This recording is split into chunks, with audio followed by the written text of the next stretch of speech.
Rock family, we are so excited that you are here with us today. Whether you are new to church or have been with us for a long time, we want to say welcome and thank you for being here. Our vision at The Rock is to help people find what matters by connecting them to Jesus and to others. And we do this because we believe that Jesus matters, people matter, and that you matter. Whether you're watching with us online, sitting at one of our multi-site locations, or at a C3 coffee bar, we want you to know that you matter.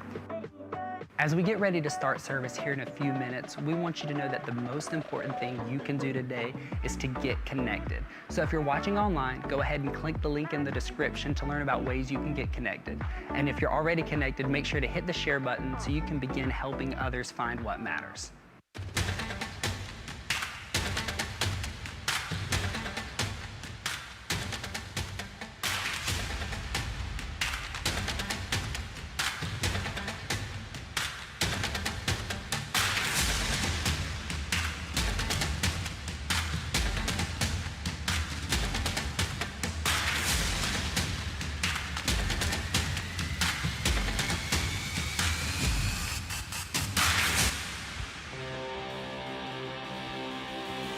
How we doing, Rock Church?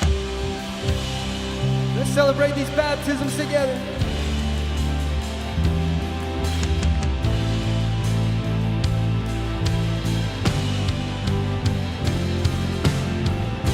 Today we sing to the King of Kings, the great light of the world, Jesus. We invite him in this place.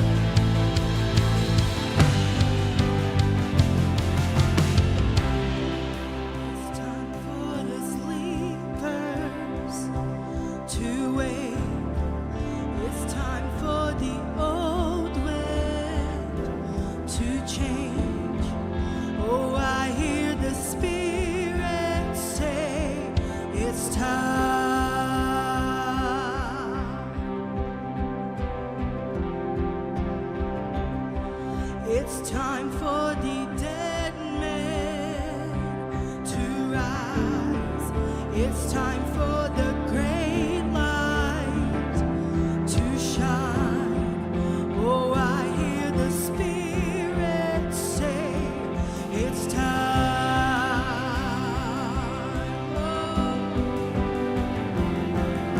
Sing it out. Fling wide heavenly gates. Let the King of Glory in. Let the King of Glory in.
up a shout of praise.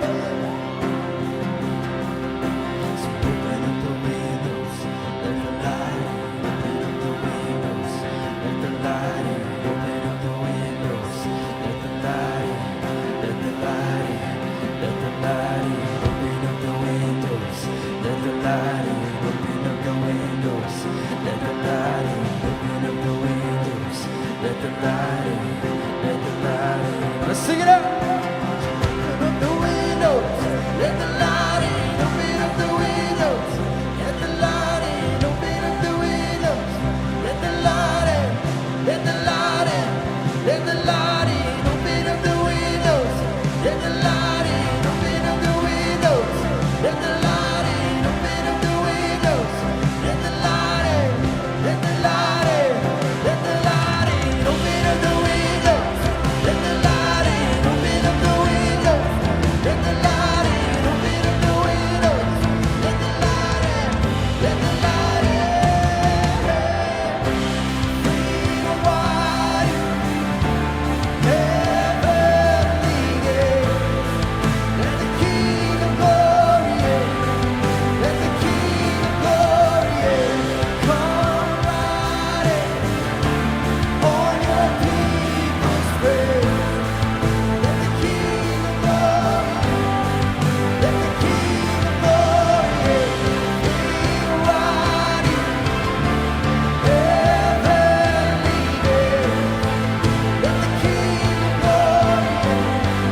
Let the King of glory in. Come riding on your people's praise. Let the King of glory in. Let the King of glory in. Oh, coming riding on the praise of your people. Oh, we praise you, Jesus. Oh, we praise you, Jesus. Can we give him a shout of praise, church? Today we sing to the King of Kings, our King, Jesus Christ. We're going to sing a new song together today, church, and we're going to keep praising Jesus, and we're going to learn the chorus together. It's called My King Forever, and it's really simple lyrics. It repeats all praise, all praise, all praise. And it's always fun learning new songs, right? Because we're going to learn it. You guys are learning it. Hopefully we're going to play it right for you guys this morning. But it goes like this. And all praise to the Lord Most High. All praise to the one who saved my life. All praise to Jesus Christ, High King of heaven, my King forever. All praise to the Lord Most High. All praise to the one who saved my life. All praise to Jesus Christ, High King of heaven, my King forever. You guys got it? Here we go.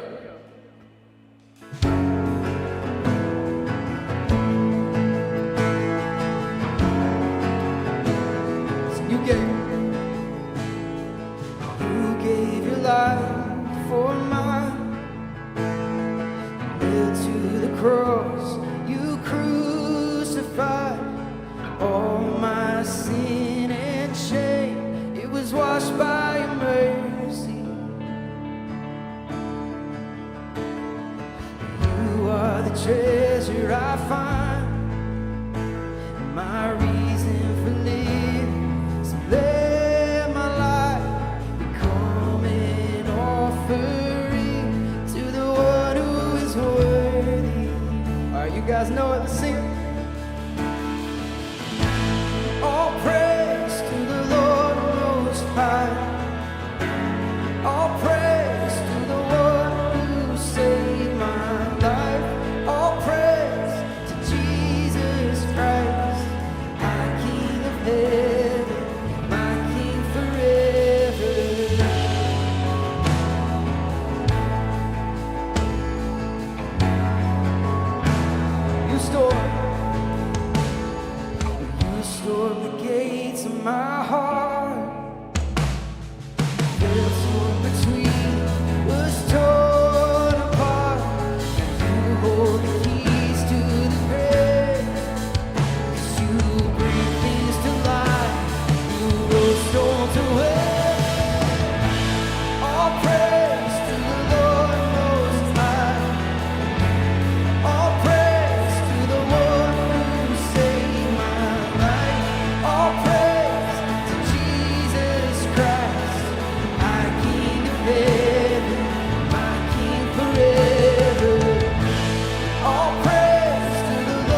part says, I lift my hands up, lay my whole life down before the King. Sing it together, church. And I lift my hands up, lay my whole life before you. And I lift my hands up, lay my whole life is for you. And I lift my hands up, lay my whole life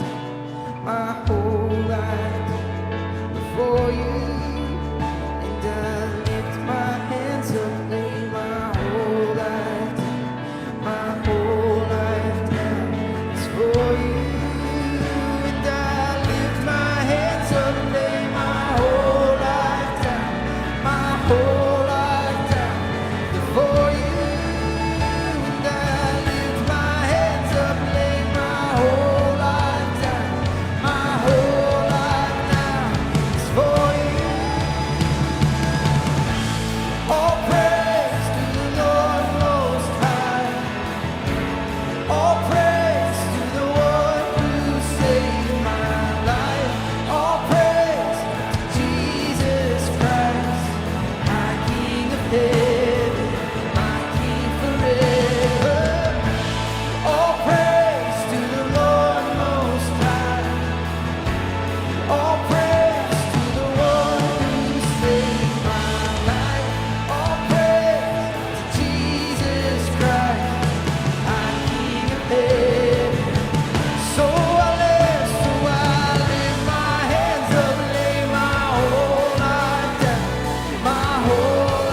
down before you. And I lift my hands up, lay my whole life down is for you. All praise to the Lord Most High. All praise to the one who saved my life. All praise to Jesus Christ, my King of heaven, my King forever. All praise to the Lord Most High. All praise to the one who saved my life. All praise to Jesus Christ, my King of heaven, my King forever. Oh, we praise you. Oh, we praise you, King of kings. Oh, we praise you. Oh, we praise you, Jesus. Oh, we praise you. Oh, we praise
hands up, lay my whole life down. My whole life now is for you. And I lift my hands up, lay my whole life down.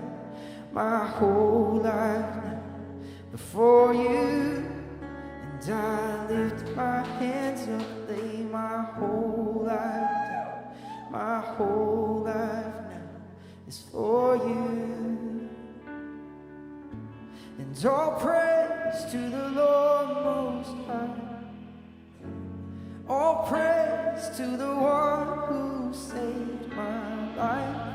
All praise to Jesus Christ, our King of heaven, my King forever. Amen. Father, help us lay ourselves down this morning. Help us slow down and sit in the present with you. Help us rest in you, Father. Help us rest in you.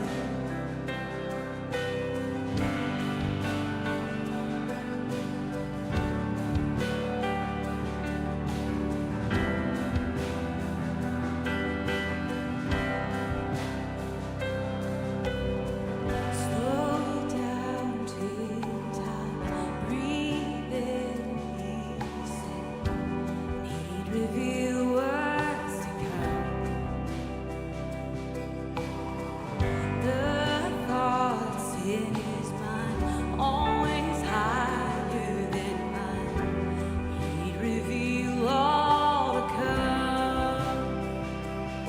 So take courage, my heart. Stay steadfast, my soul. He's in the waiting.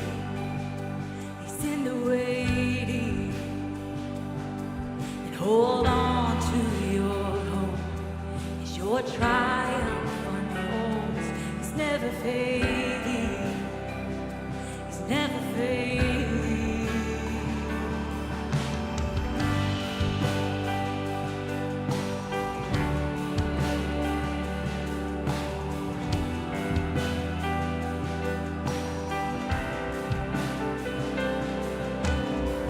Sing praise, my soul. Find strength in joy. Let his words lead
want us to think about this for a second.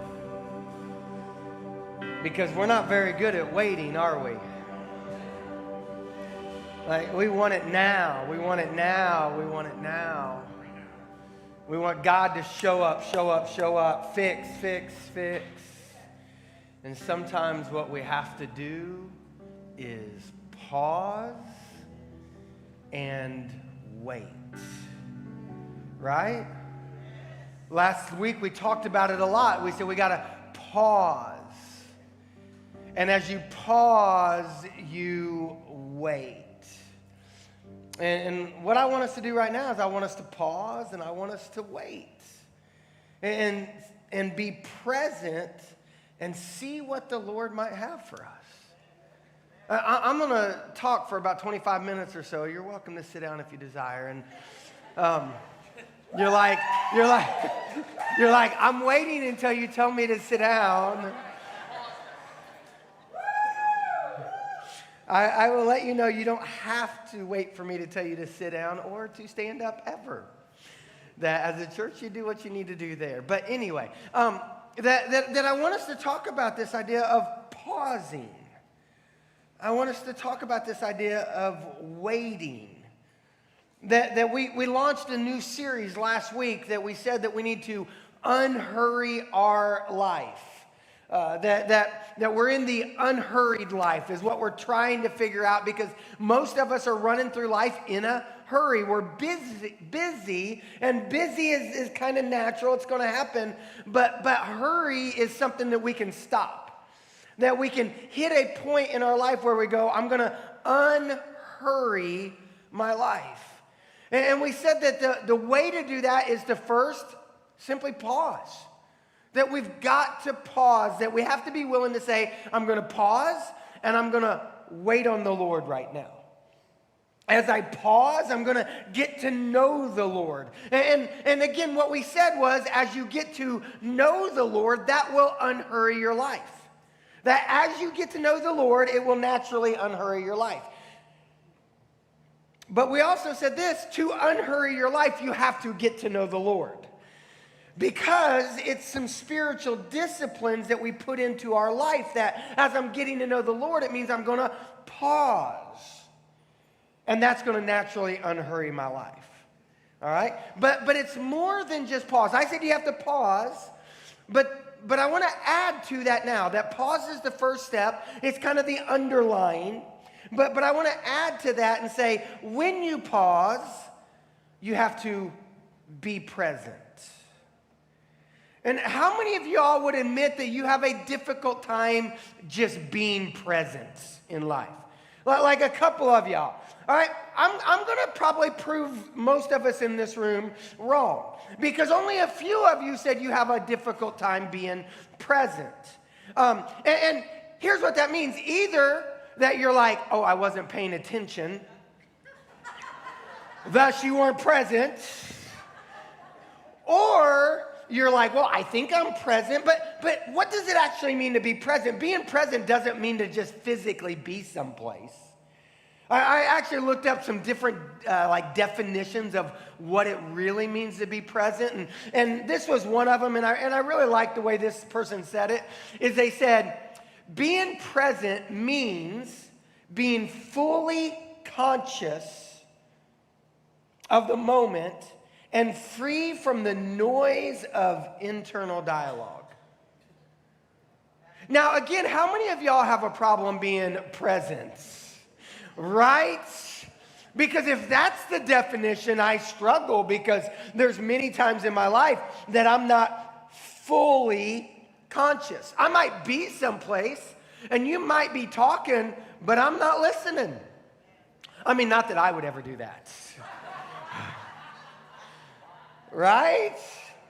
But every parent in here, you've been there. Your child's been saying something and you're just like, okay, right? Like, we're not fully conscious. Every child, your parent has said something and you're like, yeah, whatever, right? Like we're there. Or we got this issue of internal dialogue. Like, there's just stuff constantly going in that is a dialogue that is in your brain that is keeping you from being fully conscious. Well, why is that?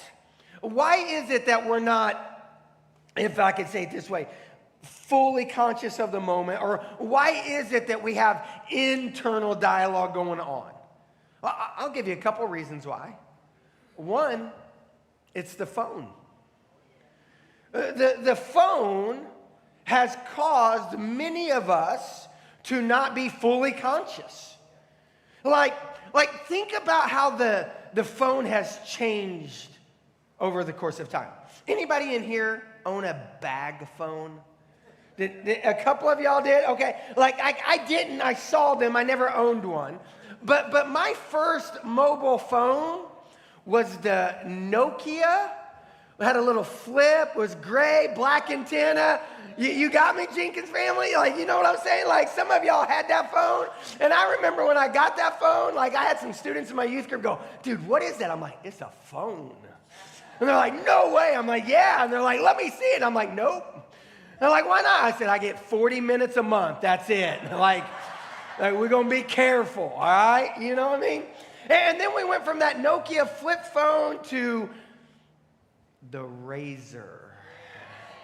Any people own the Razor? Okay, we're getting a few more of you. Some of you this gen are still like, nope, I'm still out, okay? And then in 2007, everything changed because that's when the iPhone came out. It's also when Facebook went public. And in 2007, everything changed. Like it totally changed. And now we live at a point where we constantly have our phone with us. That on average, you will spend 3 hours a day on your phone. On average, you will unlock your phone 150 times a day. On average, you will touch your phone 2,600 times. Meaning tap, tap, swipe, swipe, like that's what's going on.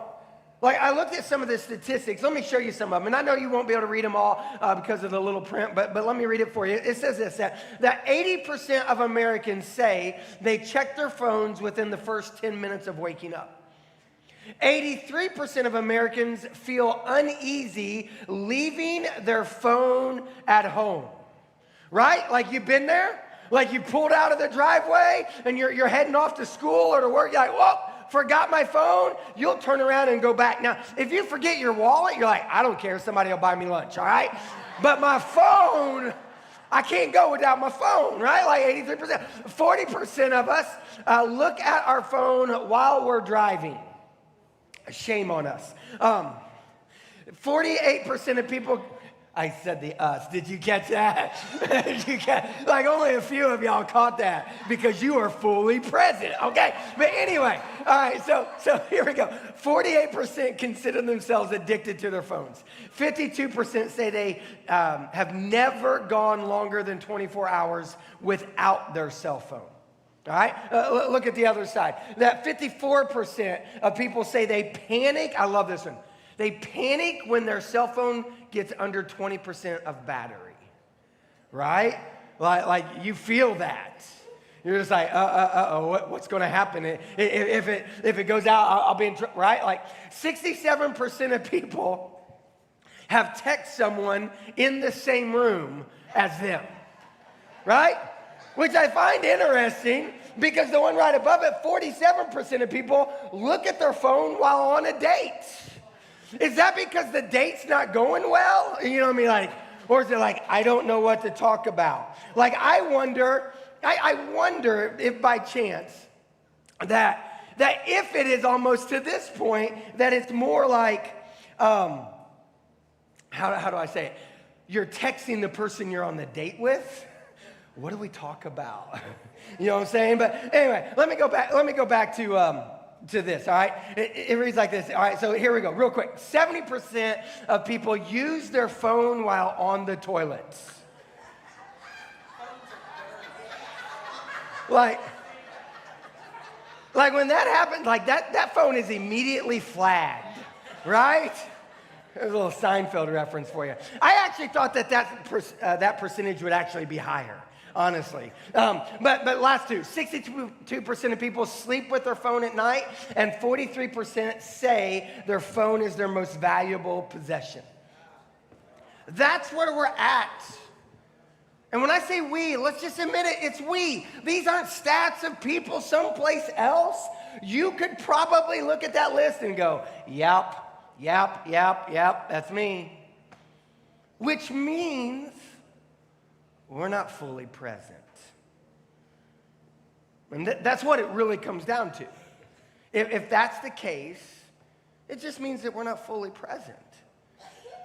Because bless you. Because it's constantly creating an internal dialogue. You're having a conversation with somebody, and you feel it buzz in your pocket. And you're like, who's contacting me? Who texted me? And that's what's going on in your mind while you're trying to talk to somebody else. And then it buzzes again. And then it buzzes for a third time. And then you're like, okay, this could be really important, but the person I'm talking to is really important. So what do I do? And what do we do? Most of us, we take a glance. And immediately, we're saying this is more important than you. Like if it was me and you talking, Stephen, then it's more, you see what I'm getting at? But more than that, I'm just not present. When your kids are talking and bzz, bzz, bzz, and you look at your phone, then my phone becomes more important than my child. That maybe for you it would be that maybe you're the child, maybe you're the teenager, and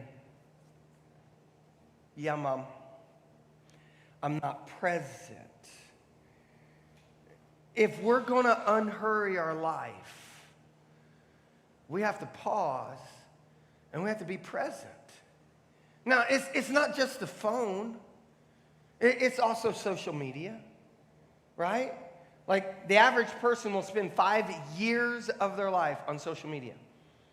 Like you're going to take 5 years of your life and you're just going to basically say, 5 years of living, I'm just going to donate to social media.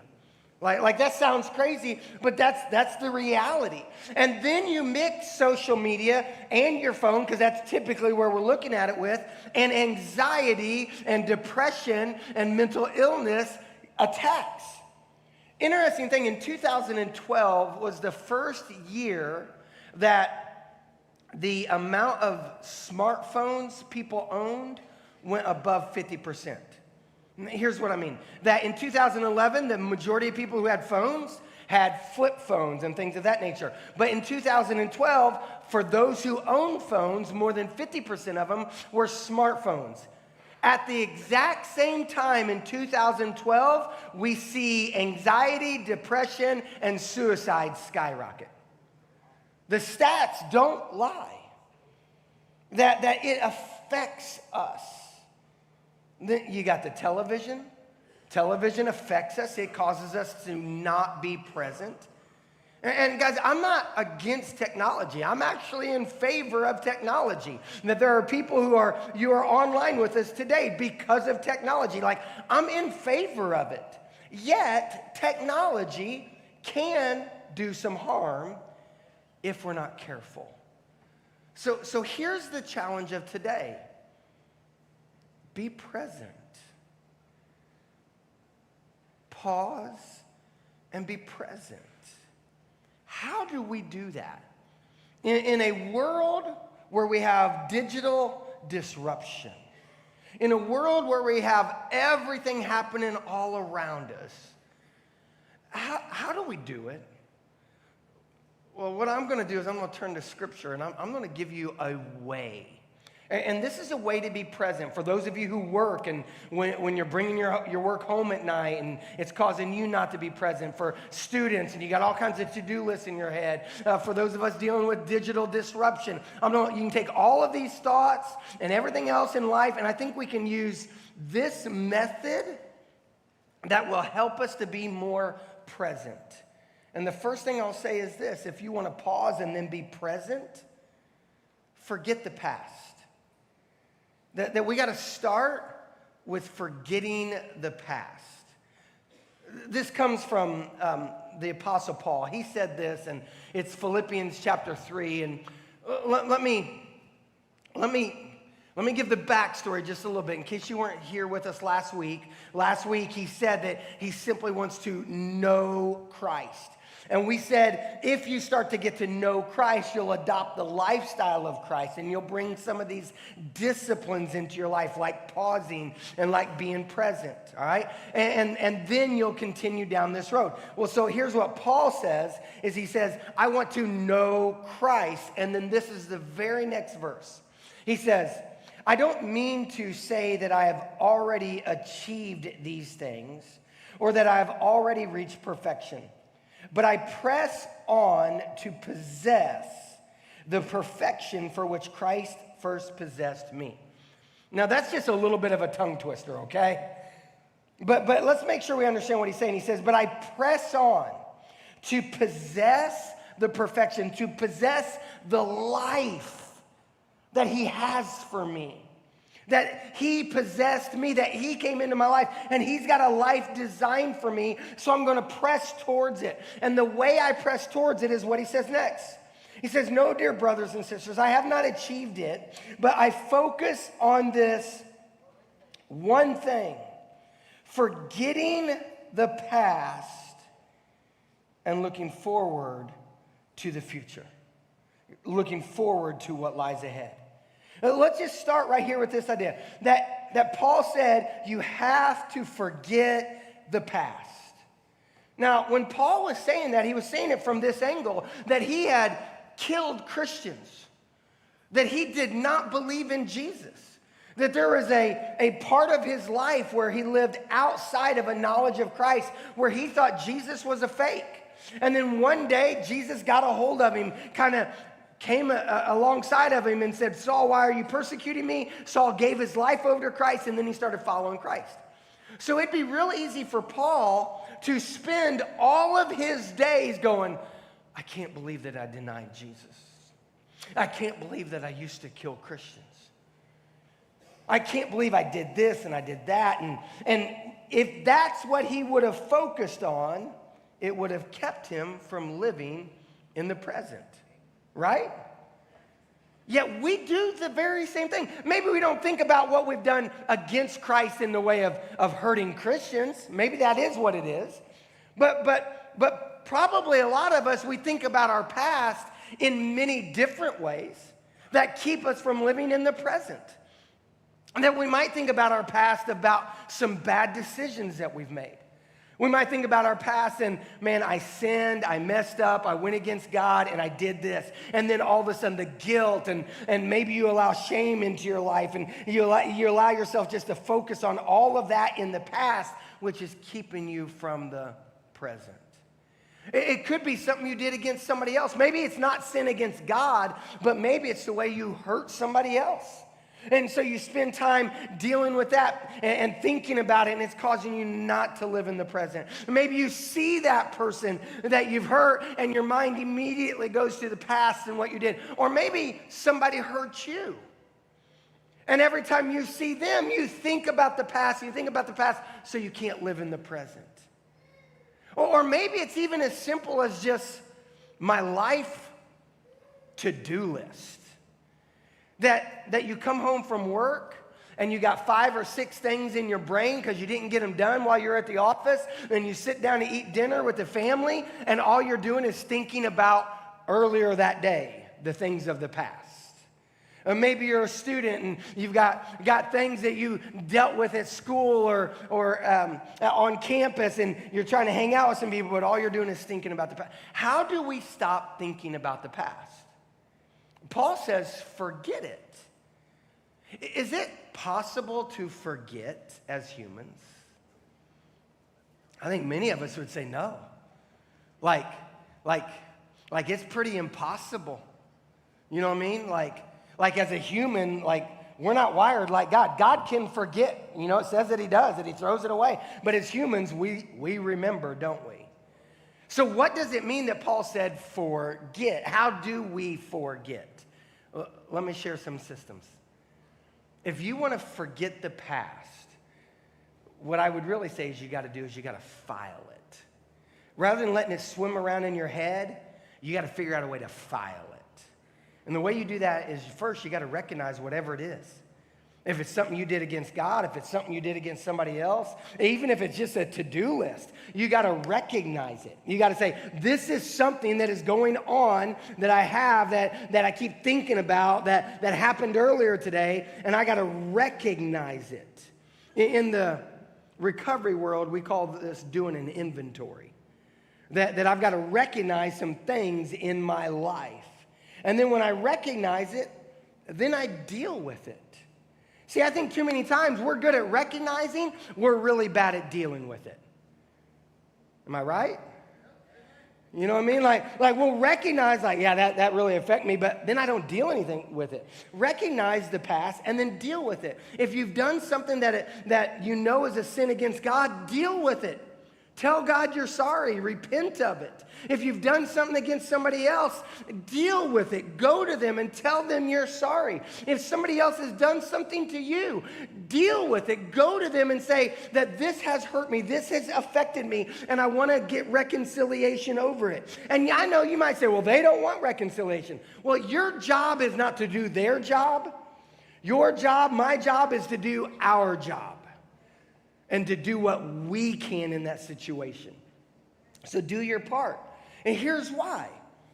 To forget the past, I have to recognize that I have to deal with it. And then once I deal with it, then I can file it. I can take it out of the center of my brain where I'm constantly thinking about it. And I can say, nope, file it in that corner. It's dealt with. I'm done with it.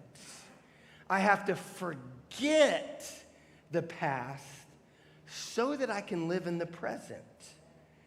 But I want to go a step further. Because if I want to live in the present, I have to forget the past, but I also have to do something else. That if you want to live in the present, you also have to look towards the future. Now, let me take a second to explain this. Because I can promise you right now, there's not a single New York Times bestseller book out there that says, if you want to live in the present, think about the future, right? Like you're not going to find that out there. Because what everybody would actually say is, to live in the present, don't think about the future, right? And part of that is right. See, our struggle is when we live in the present, that we'll think about the future in this way. We'll think about, what am I going to do tomorrow? Or what am I going to do next week? Or, man, I can't wait for that vacation. Or maybe you're a teenager and you're like, I can't wait till I get to high school, and I can't wait till I get my driver's license. I can't wait to graduate. I can't wait to go to school. I can't wait to find a spouse. That kind of future thinking, that's not what I'm talking about. Because if that's what we're constantly thinking about, we won't live in the present. The future I want you to think about is the very end. I want you to think all the way to the very end of your life and think about the future desire I have is to spend eternity with Jesus and for my friends and family to be there with me. That's it, okay? Like here's what I'm trying to say is, if I want to live present today, I have to forget the past, and I have to think long range. I have to think to the end in mind, that my end goal in life is to spend all of eternity with Jesus Christ and have my loved ones, my friends, and my family there as well. That's the goal, that's the aim, that's the desire, and that's what I got to set my mind to, which is what Paul said. Go back to that verse. He said, no, dear brothers and sisters, I have not achieved it, but I focus on this one thing, forgetting the past and looking forward to what lies ahead. That he's not saying I'm looking forward to tomorrow. I'm not looking forward to next week. I'm not looking forward to getting out of jail. He's saying I'm looking forward to the prize that Jesus has called me to, eternal life with him. And that's it. Guys, let's make sure we catch this. That's the most important thing there is. As a church this week, many of us have suffered some loss. And I don't know everybody's story, but I know this week in our church we've had people who have lost their mom. We've had people who have lost their brother. We've had people who have lost their dad. We've had people who have lost a good friend. I know personally in my family, we have suffered loss this week as well. And when you think about all that, you come to grips real quick when somebody dies. What really matters? And what really matters is the end. It's the end game of spending eternity with Jesus. And if that's what I have my mind set to, well, that tells me how to live in the present. If my mind is, I want to spend eternity with Jesus and I want my family, my friends to be there, well, then I've got to live right in the present. I've got to be right in the moment, and I've got to be pushing people towards that goal, a goal of a celebration.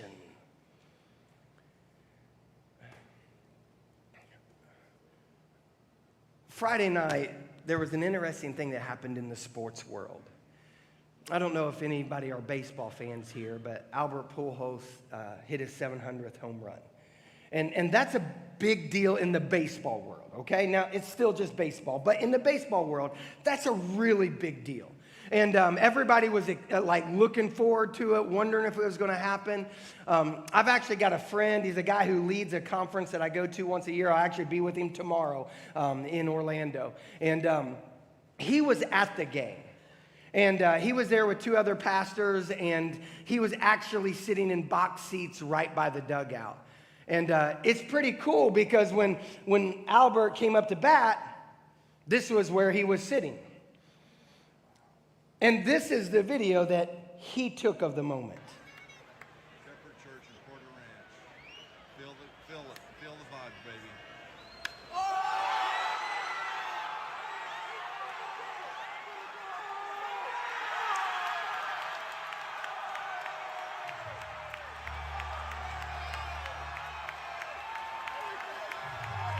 Notice the celebration.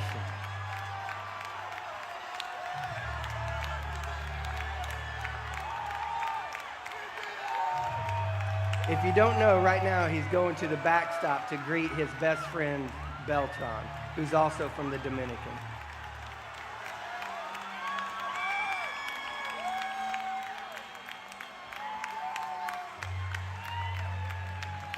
That's Yadier, who is a catcher who's been with him for about 20 years of his life.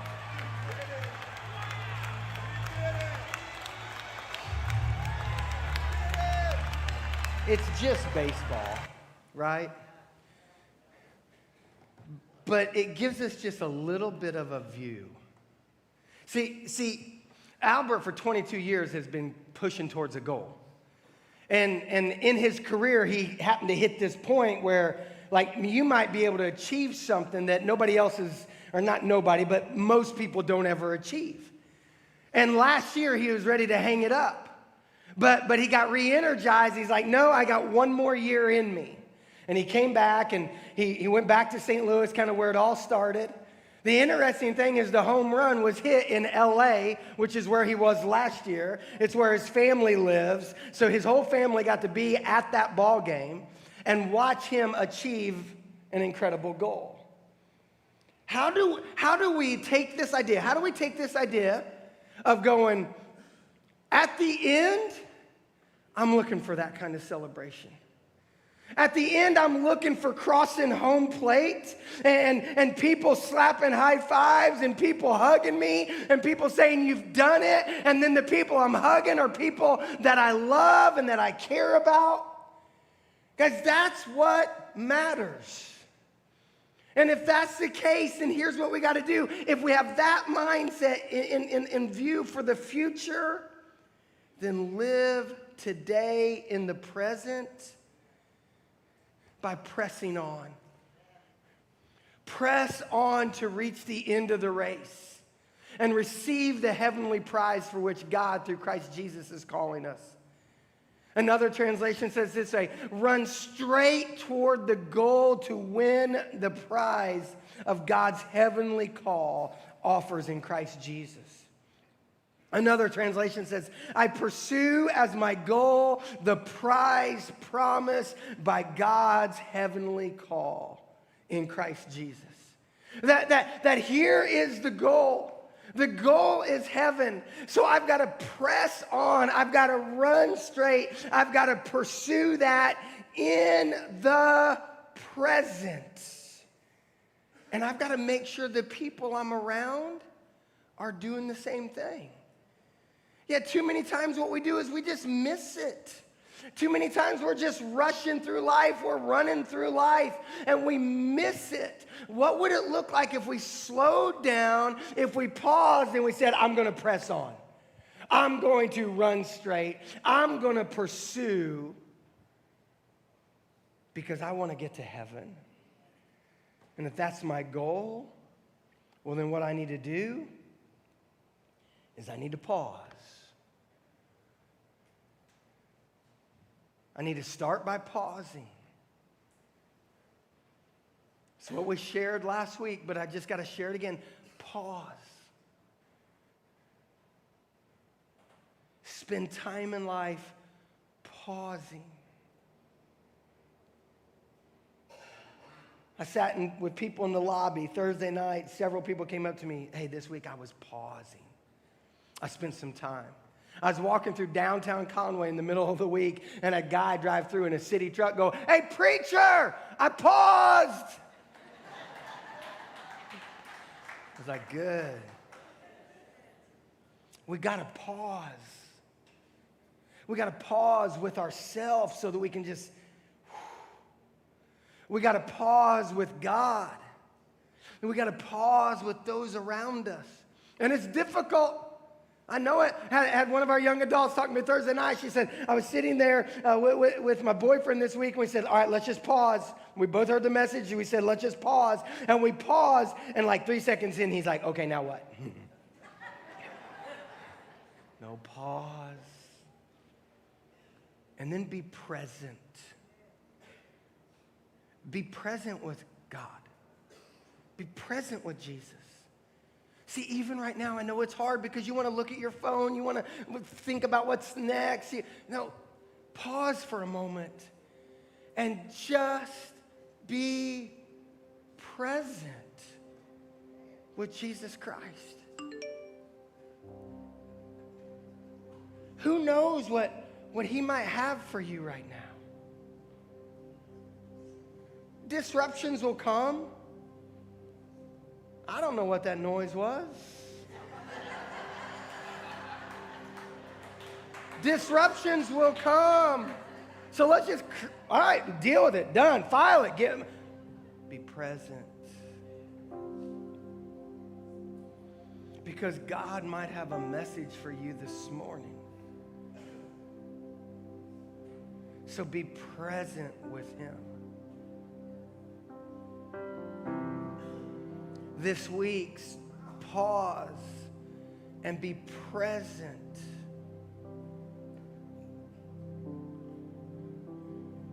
Spend some time maybe in his word or spend some time praying. We'll talk about those the next 2 weeks. But just pause and be present with him. That's the first step. Be present with yourself. And again, the only way you're going to be present with yourself is if you get some of this stuff out of your mind. So you got to recognize it, deal with it, file it so it's done so that you can be present with yourself. Be present with others. See, too many times we're with others, but we're not present. That we're with others, but rather than being social, we're on social media. That we're with our kids, but rather than playing with our kids, we're on our phones. That we get so caught up in, I want to take the perfect picture of my child so that I can post it, that I actually miss the perfect moment with my child. Be present. And I'm guilty. I remember a time I was at my daughter's volleyball game. And she was playing. She was doing a great job. I had a book, and I was reading digitally. And as I'm just sitting there reading it, I'd read it, I'd watch, I'd read, I'd watch. And after the game, she came up. I said, great job. She goes, oh, I didn't know if you noticed, but I've noticed that you had a good book in your hand. But she was right. The book could have waited. I wasn't being present with her, with others. Because see, here's the reality. I don't know how many moments I get with my kids. I don't know how many moments I'll get with my parents. I don't know how many moments I'll get with you. I don't know how many moments I'm going to get. So I want to take advantage of every one of those moments to make sure that I'm helping you and myself pursue Jesus. Press on to the prize and run straight ahead. So I've got to use every one of those moments to help my family pursue. Because we got one goal at the end, to spend eternity together. So this week, I'm going to challenge you. Pause, be present, and pursue. And we're going to go into our response time just like we did last week. The first thing we're going to do is just pause.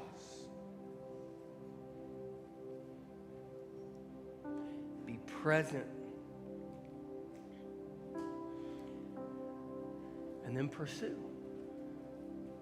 And the way you pursue might be by coming up and taking communion and saying, Jesus, I just want to be present with you right now. I want to pursue you.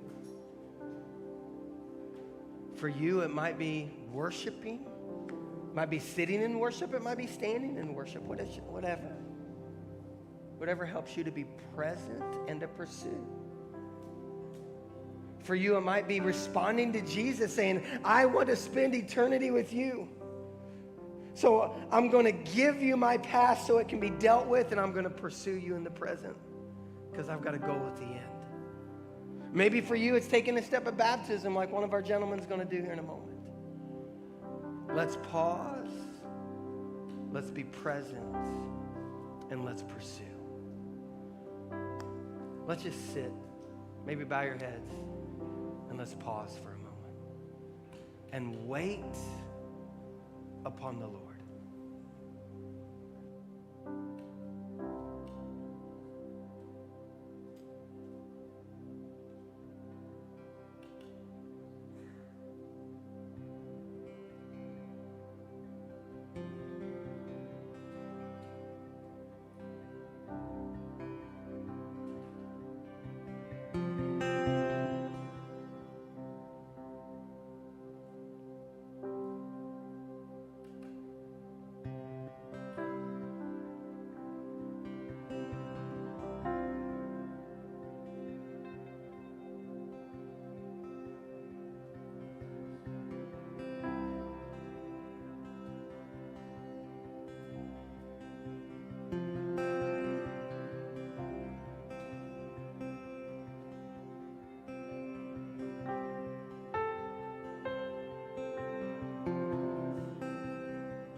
Just wait upon the Lord. You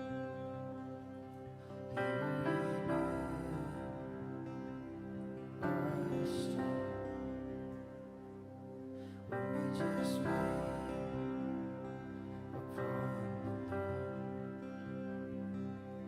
you renew our strength.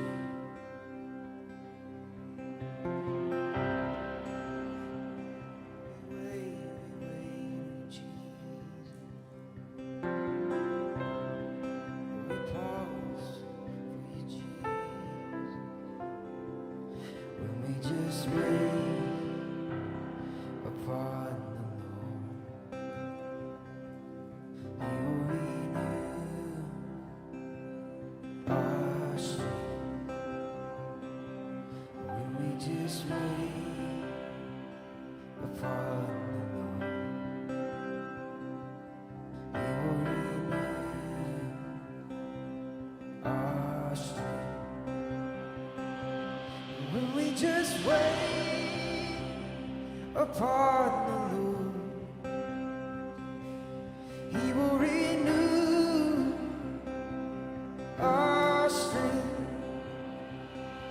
And when we just wait upon the Lord, He will renew our strength. And when we just wait upon the Lord, He will renew our strength. When we just wait upon the Lord,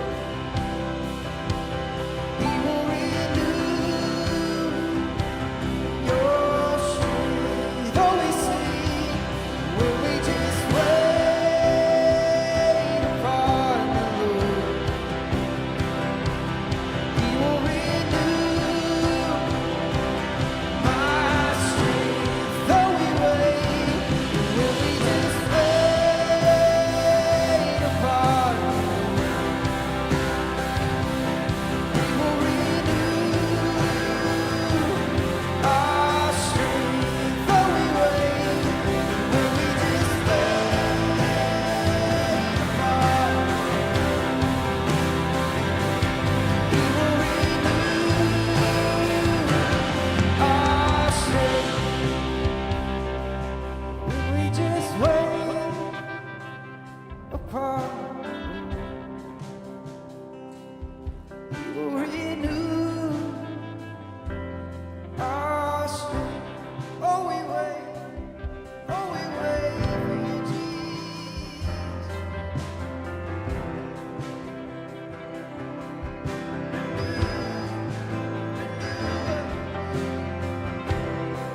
Oh, we thank you.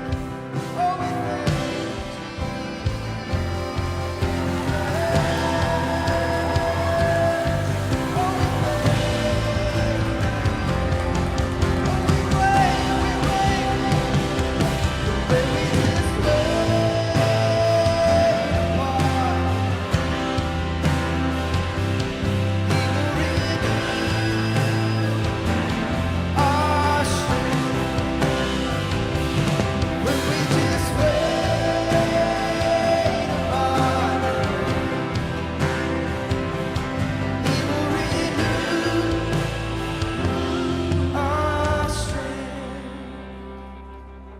when we just wait upon the Lord, He will renew my strength. When we just wait upon the Lord, He will renew my strength.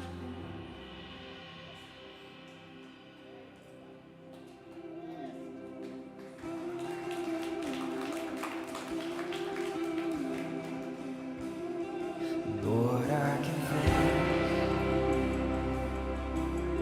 that I've been stolen your breath, and I sing my own song.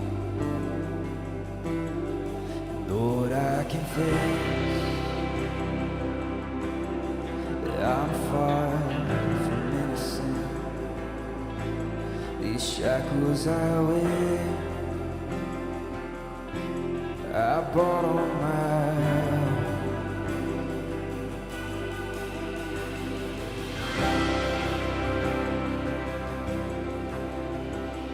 Scarlet sins at a crimson cost. You nailed my debt to that old rugged cross. An empty slave at the empty grave. Thank God that stone was rolled.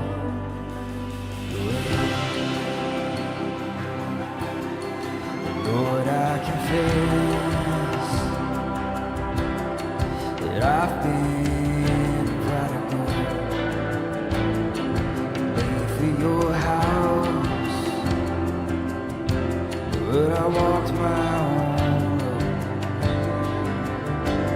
Then Jesus came and tore down my prison walls.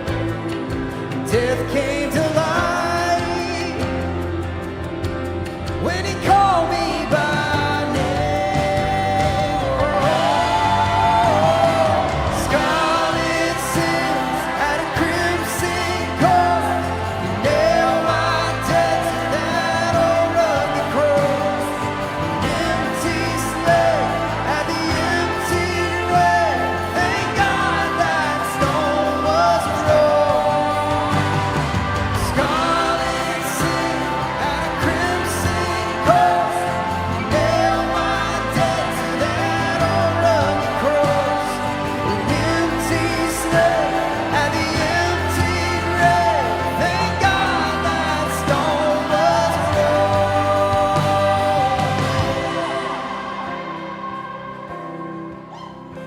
It was rolled away.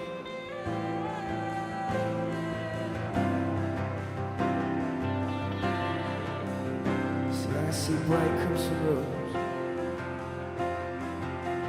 I see bright crimson rose draped over the ashes.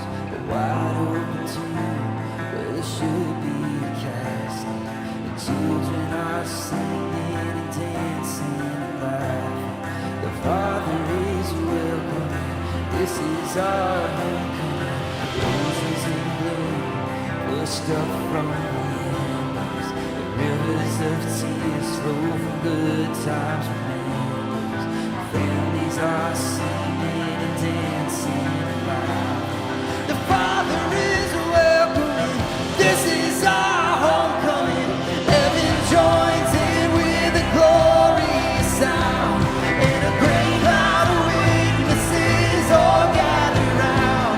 For the ones that were lost are finally found. The Father is welcoming. This is our homecoming. Scarlet sin at a crimson cost. You nailed my debt to that old rugged cross. An empty slave at the empty grave. Thank God that stone was rolled.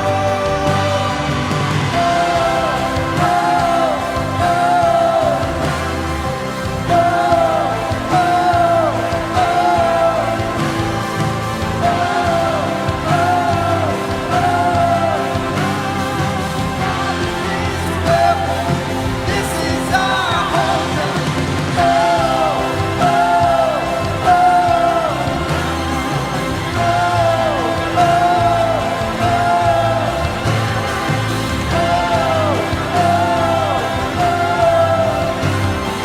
Father is welcoming. This is our homecoming.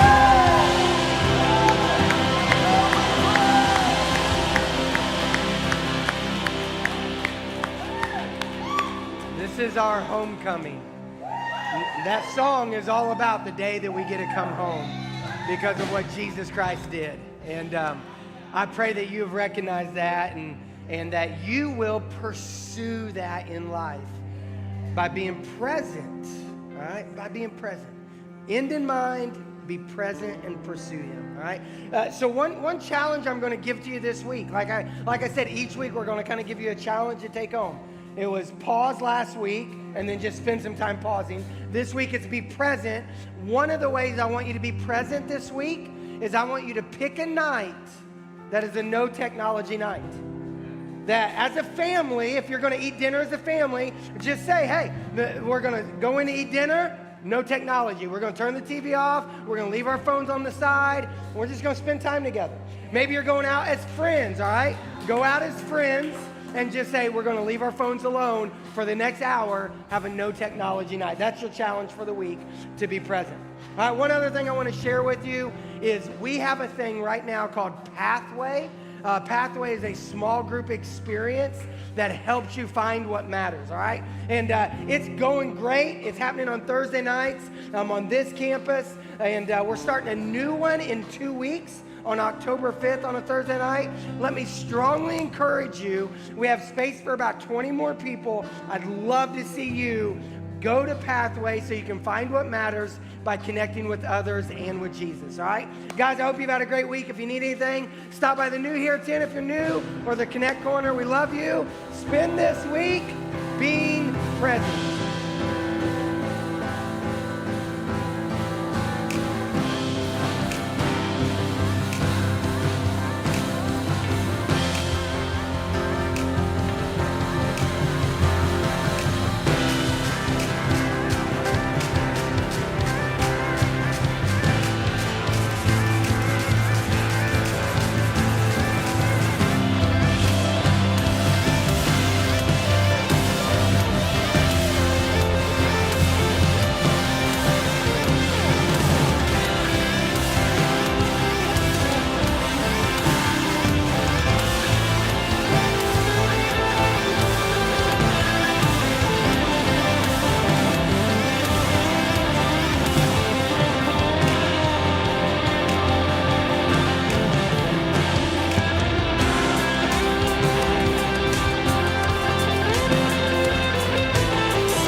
back to the nights we felt alive, picking up the pieces on a summer night.